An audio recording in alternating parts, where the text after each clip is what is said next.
Imagine a good person.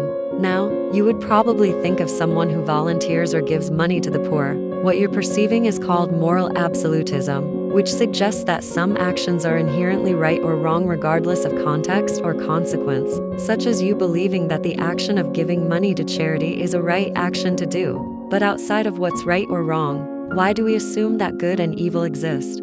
As a population, we already can define what is right or wrong. For example, 1 plus 1 equals 2. Everyone knows that's right, but 2 is not better or eviler than 1. The definition of good and evil is being morally right or morally wrong, respectively. But the distinction between instinct truths versus truths based on the norm has been blurred as society progressed to the point where being morally right or wrong is more confused with liking or disliking. What defines good and evil can be based on perspective. For example, if someone were to force a religion upon someone else, the person being forced would think of their actions as wrong, while the religion forcer would consider their actions as good and benevolent since their intention was to help.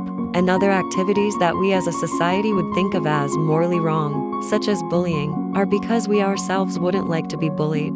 These ideas of good and evil only exist because of context and intention. For example, if a murderer's victim killed his killer's family intentionally, then wouldn't we as a society justify the murderer's action? To us, if an action is justified, it cannot be deemed evil. But when you come down to it, it's the actions that are considered right or wrong. I believe that people themselves are not good or evil. It's more of their intentions, whether they are good or bad. Bad intentions stem from fear, while good intentions stem from love. A bad intention, for example, would be seeking power or enslaving people, but doesn't it root from the fear of not holding enough significance or control over their own life? And good intentions can sometimes turn out to be bad actions due to the butterfly effect. But how can we constitute that person as good despite their actions doing harm? As John Locke once put it, people are born with a tabula rasa or blank slate. People are not born evil or good.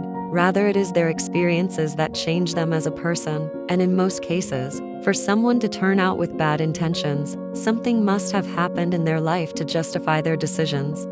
Coming from a 15-year-old, I believe that the terms good and evil are too broad to be used to define people, because no person lives their life being absolutely morally right or wrong. Most humans are not purely good or evil, but a mix of both, and deeming them as a good or evil person is just not specific enough in most cases. For example, a vegan might believe that someone who eats animals is an evil person, while the animal eater doesn't find anything harmful with their action. I hope this video made sense, and again, I'm not a renowned philosopher. I just like exploring this topic. What do you guys in the comments think?